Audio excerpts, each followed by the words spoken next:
What's up, folks? Welcome back to a new video. And in this video, I'd be going through how a graffiti sketch is done. Basically, I'd be explaining what the sketch is, how the framework is built, what are some effects we can add, how to create some depth, and so on. So let's start off. First of all, every graffiti sketch needs a good framework, for which we use something that's called a plank rule. We won't just start like sketching randomly any part of any letter. No, what we use is a plank rule in order to obtain a definite shape of our letters. Example here, like I take the letter A for example. We construct the letter A in planks, and to create these planks you need to be able to create shapes, which pretty easy, doesn't take much.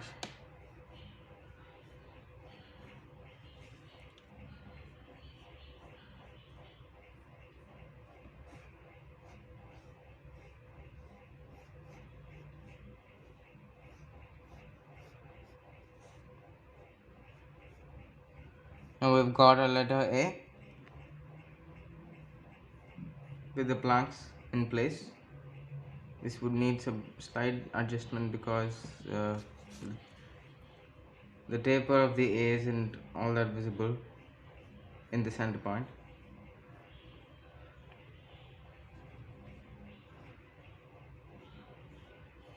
Now I've got ourselves an A, right?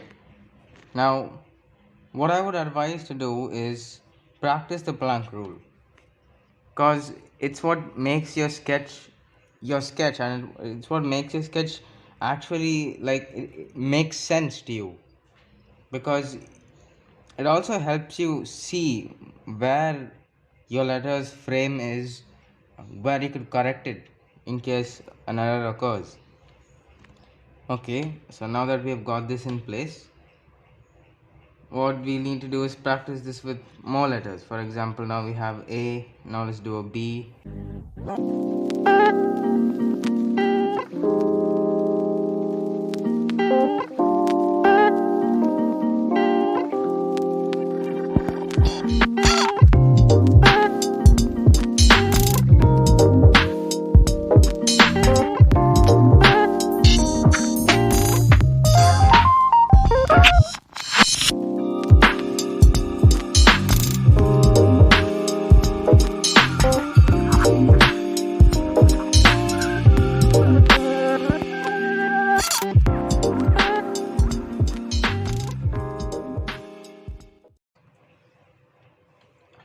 Now that I've implemented the plank rule in a few letters, the next most important thing is the key areas of the letters.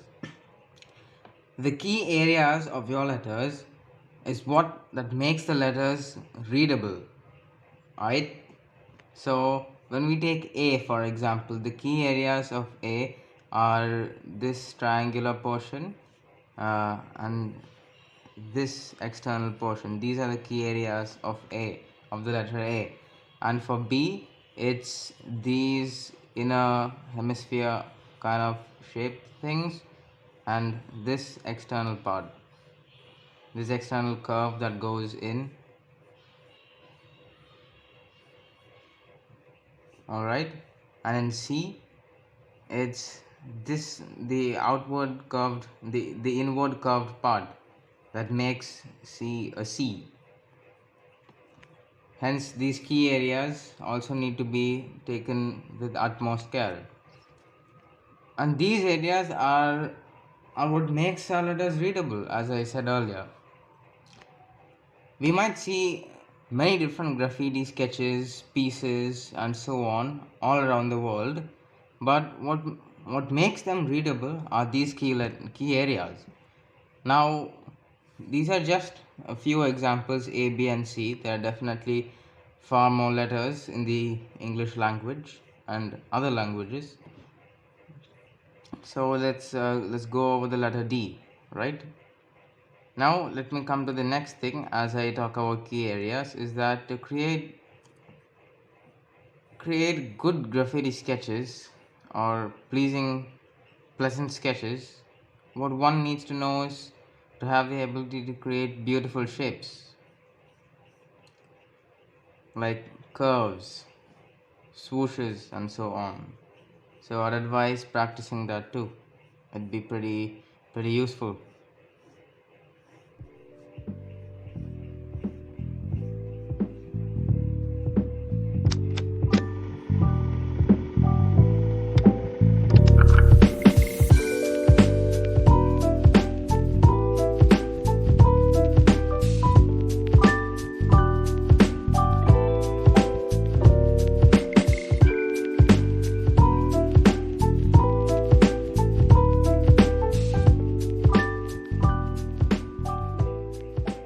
Now here's a D, right?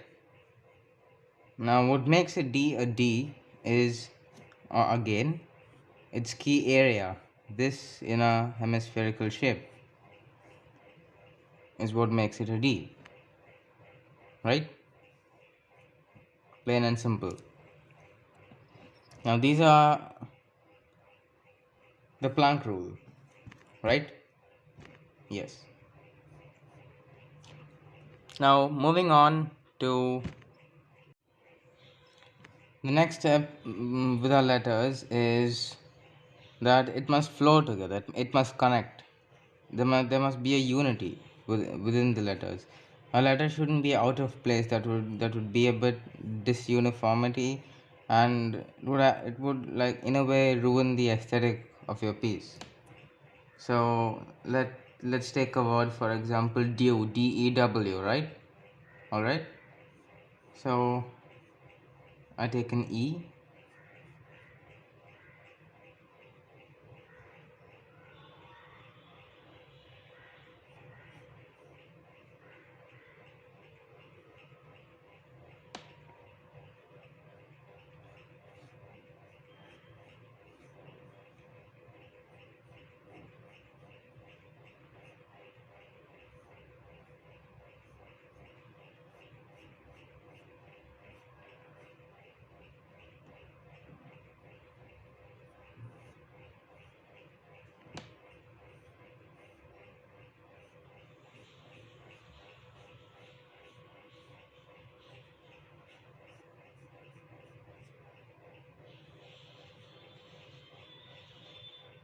and a W.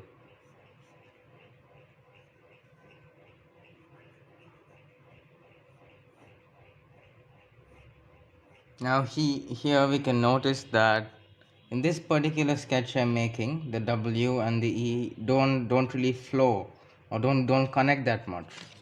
The E and the D do connect, but it gets wrong a bit here and there. So don't be too frustrated with yourself when you make your own sketches, because it's definitely gonna happen. And it's through making these mistakes that we learn how to make our letters flow and connect with each other. Alright. Now this E, I messed up the Planck rule. Obviously we need to create a shape first for E's base, and then we have to continue it.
Now, as we can see, the D is a bit more synergetic with the E. Let's use the next letter W, D E W, dew.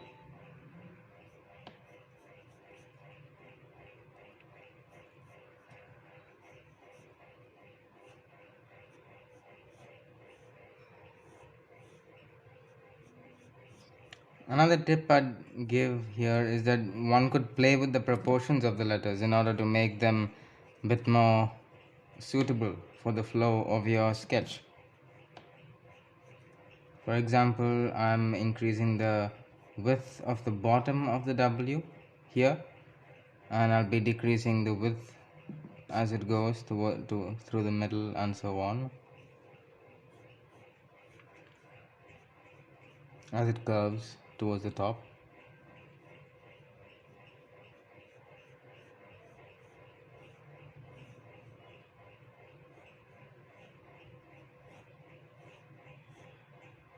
But that'll be more useful in situations when it's required. It's not really that necessary here because yes, the D and most of the letters do have quite similar width.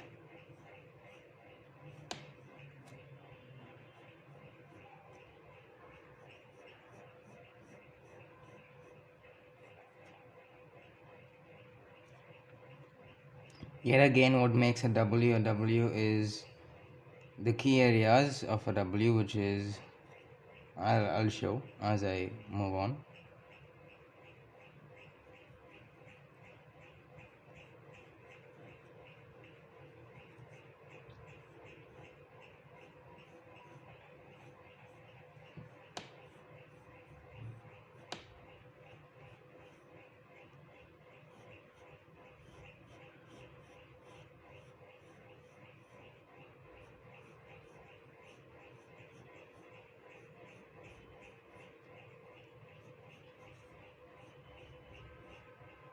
Seems a bit disproportional, doesn't it? Yeah, I know. It's a bit shit. I'm no professional, I don't claim to be one. Nevertheless, I'm just here to draw, aren't I? To sketch.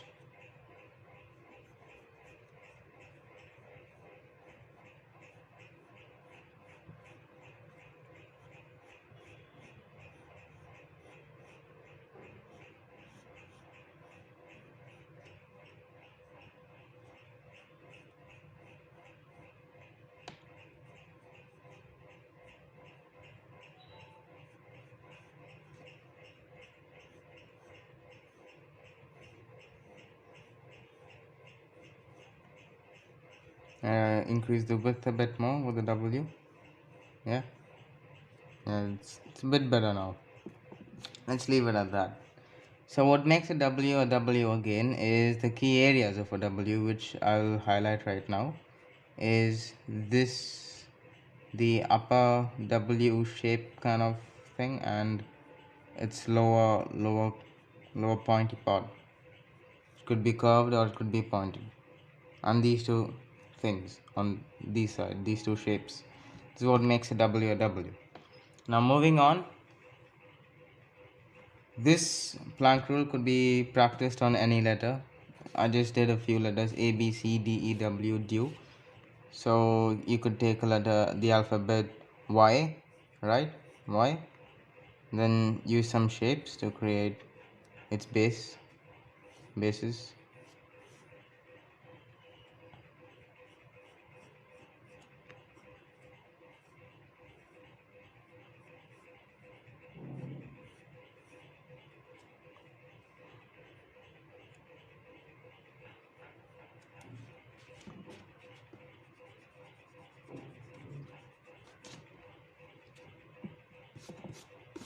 I'll make it a bit more simpler, a more blockier style, so it's easier to copy and learn from.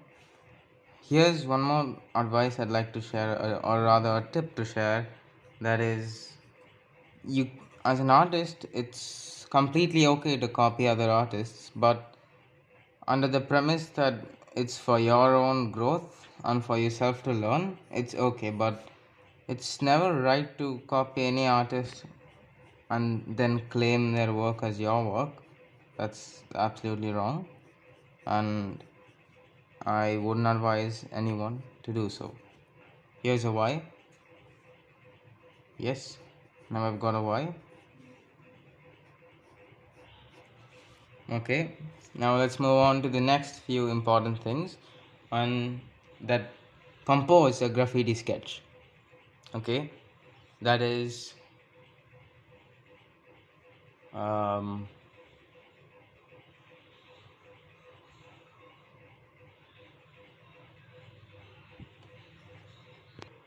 there are now the embellishments. Like a good graffiti sketch doesn't can still stand out as a sketch without really any additional elements or embellishments.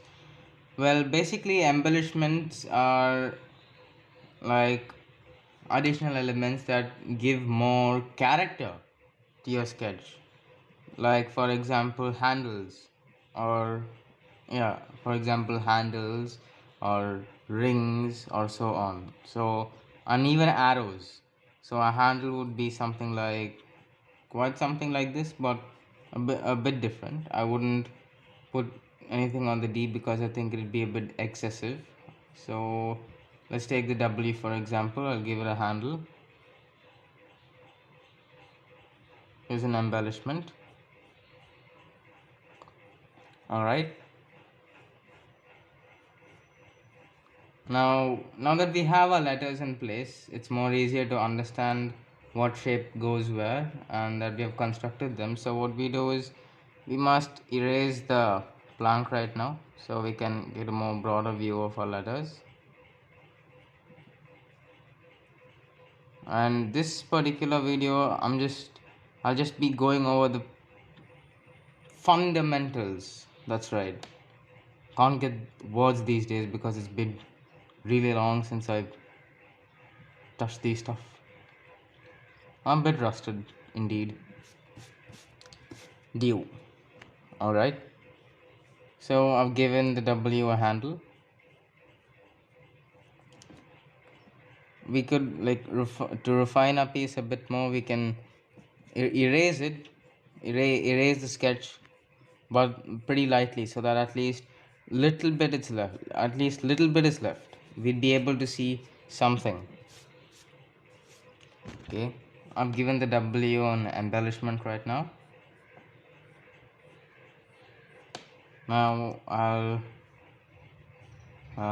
give an arrow or something to the D, or I could give the D some embellishment like a extended portion kind of.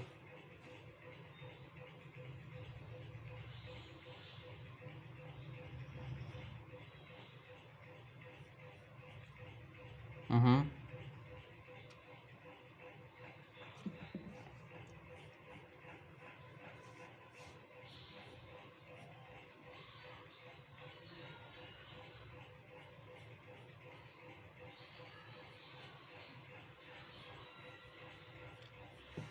Yeah, they kind of ruins the shape, so no, I'm not gonna do that. The earlier one itself was better.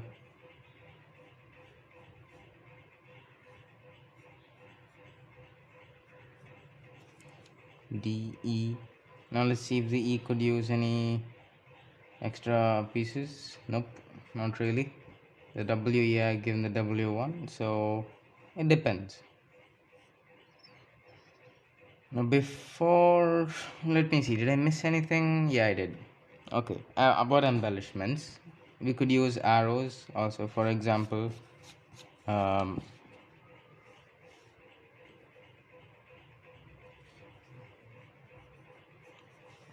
a normal arrow would work. Christmas tree type tapered arrow would also work. Here's a normal arrow.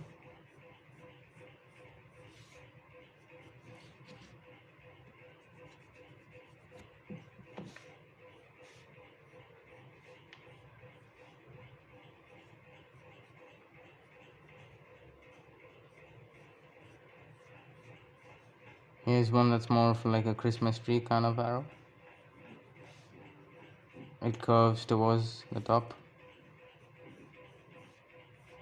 All these embellishments could be used in your piece, but just remember not to be too excessive with these elements because they could, in a way, make or break your piece or sketch rather. Either one works. Now, yeah, I've given a handle to the W. It'd be better if I give one to the D also.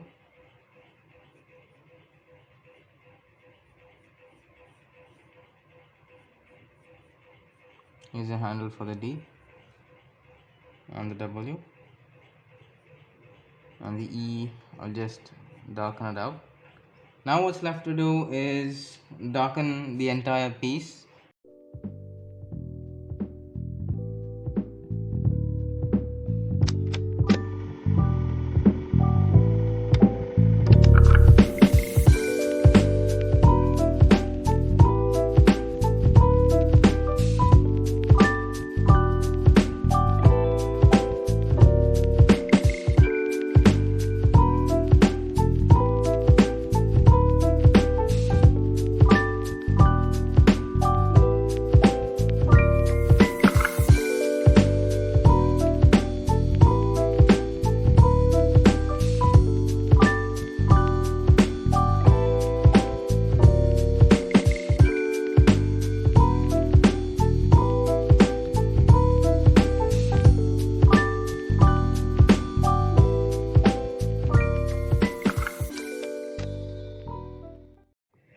Now I've finished darkening the sketch, as you can see, right?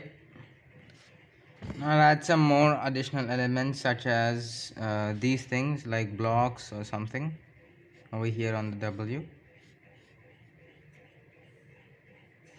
Maybe even on the D too, I could add a block.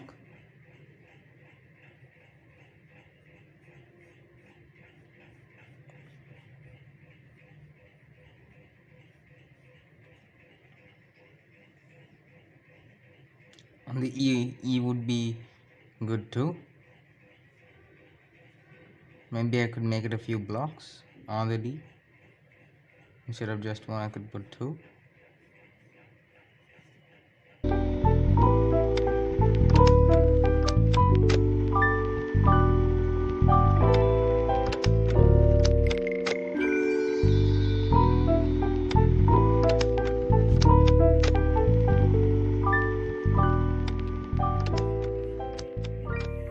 Alright. And I could give the E an extended top, maybe a handle, or if not, I'll just extend this top slightly, a little bit, and now I could give it an arrow, small one.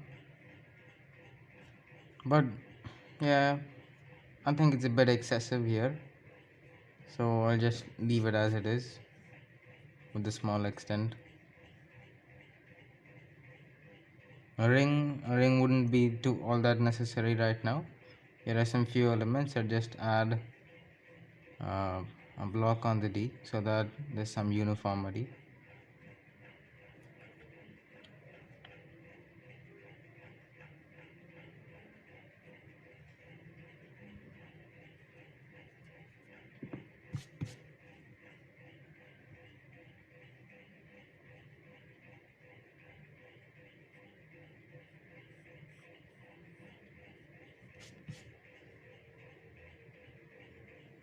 No, I think the block would be unnecessary too.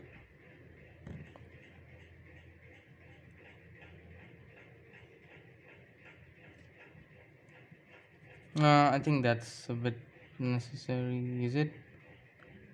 Yeah, keep this a bit down, and then I'll swoosh it on top here, around it.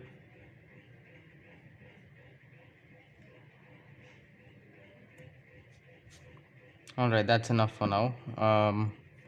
I think there's always a point where you could go only so far with these additional embellishments and elements that it there's a point that it could either make or break your piece, and it's really important to realize that point because sometimes less is more.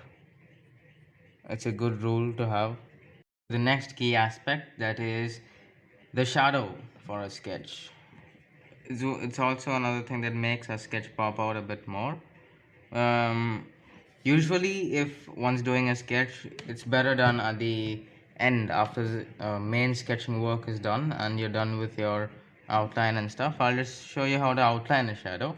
So basically, it depends on where your light source is kept. Say, for example, this circle right here is my light source, then the shadow should be formed somewhere over here, right, on the letters, say. And before we move on to practicing shadows with on a sketch completely, let's take this letter A for example. All right, so say the light source is here, then the shadow would fall on the other side of A.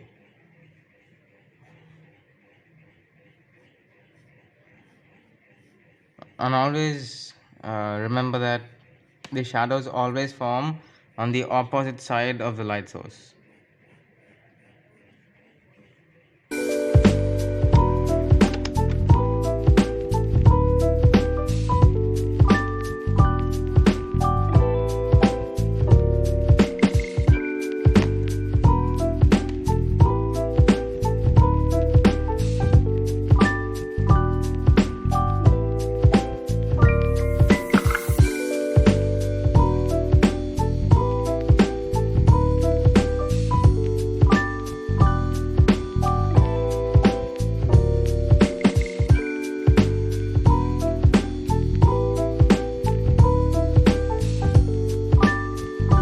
Now I just shade in the shadows of this particular A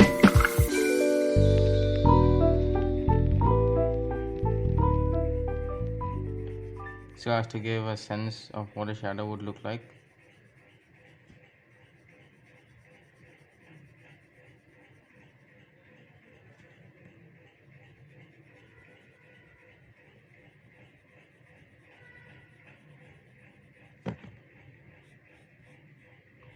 As we can see, the shadow definitely makes the A stand out a bit more, doesn't it?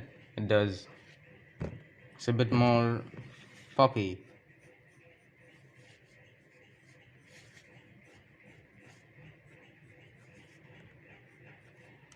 All right, now you can practice the shadows on letters when you as you practice the blank rule and making the key areas clean, or you could even practice them on shapes. For example, I've taken the arrow over here, say the light source is somewhere over here, then the shadow would be somewhere over here. It would fall on the opposite side, as I said.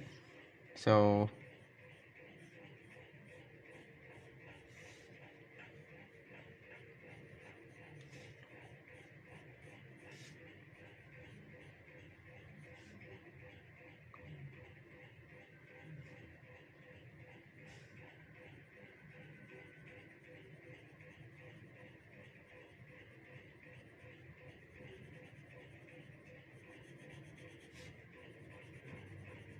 this would be the shadow of the arrow. Now I'll just give a shadow for the piece. No, all right. Now I could give the shadow for the piece, or I could give another way to add more depth through for our piece. That is a 3D effect. All right, a block style 3D effect for which I'd use a vanishing point. That is a point where lines from the edges and curves of the point would go and then vanish at that point.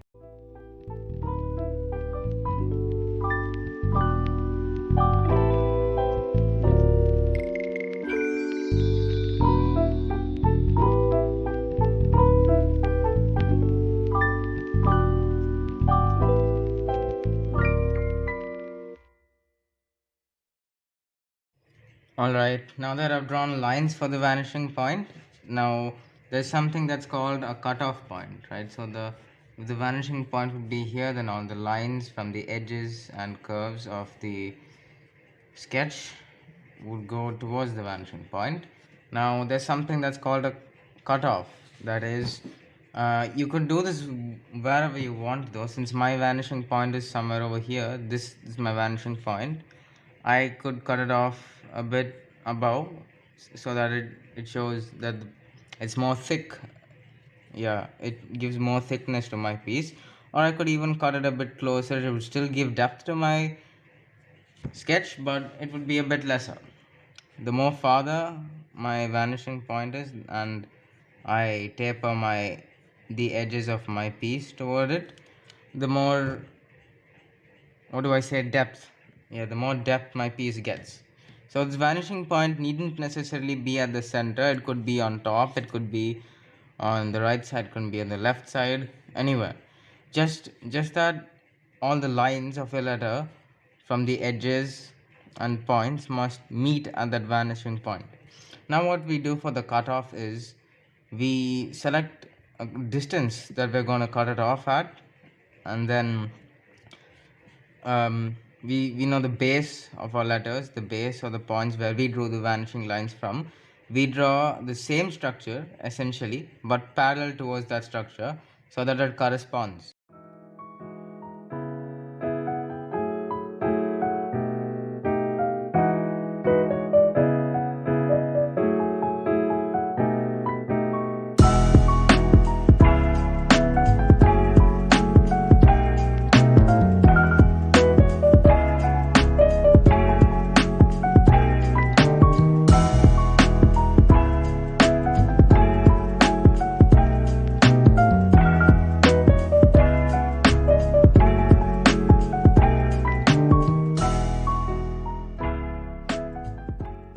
Now that's done.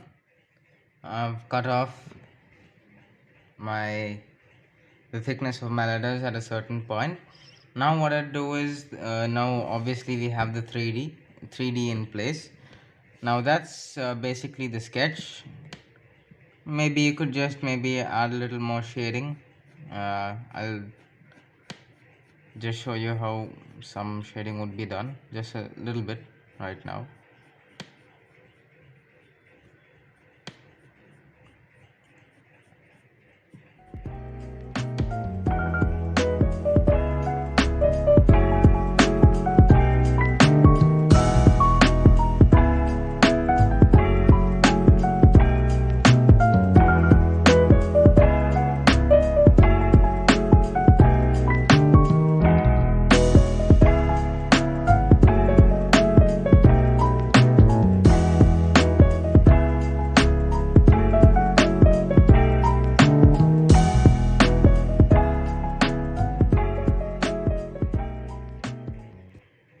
And here's one more tip about shading. The more slower it's done, the more better your results would be, the more refined it would be. Alright?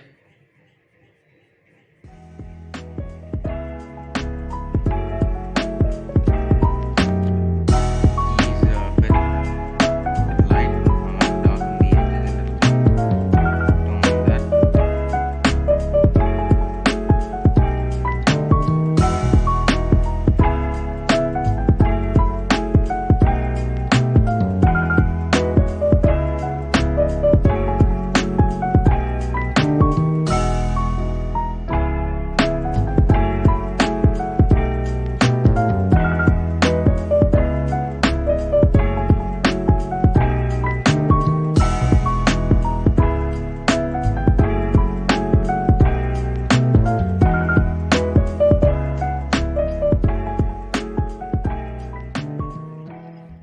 Now, what we could even do is we could maybe erase some parts of the letters to make them flow in a bit more with each other. For example, I'd erase this part between the D and E so that the D connects more with the E. Alright.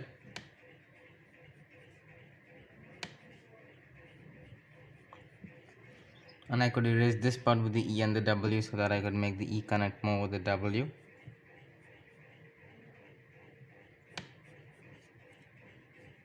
That's another tip you could use sometime.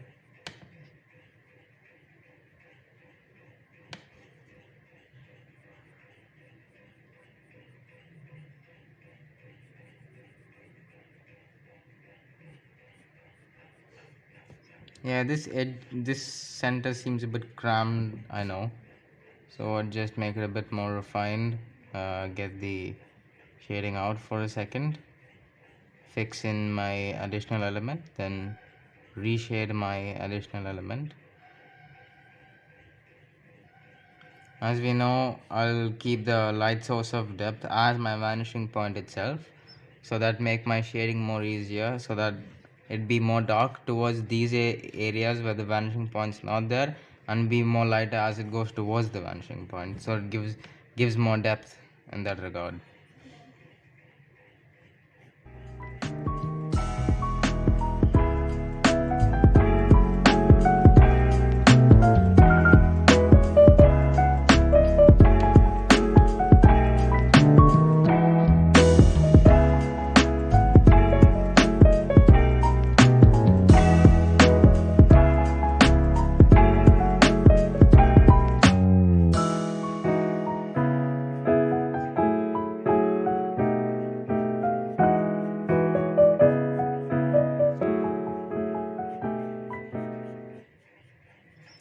Lo and behold, now we're done. That's our final sketch. Now I'm not going to add anything else. Yeah, that's enough for now. Yes, we're done. We've got a sketch right now. It says due. Alright. Now these are just the fundamentals of the sketch, the core fundamentals. Alright. There are much more things regarding a sketch. I've just gone over the few basics, just the framework of it. Alright. I'll be uploading more videos or more tutorials rather on how a sketch is constructed, how it can be developed into even better things. These are just This is just the beginning, guys. Don't worry. Alright, so that's all for now. And see you guys in the next video.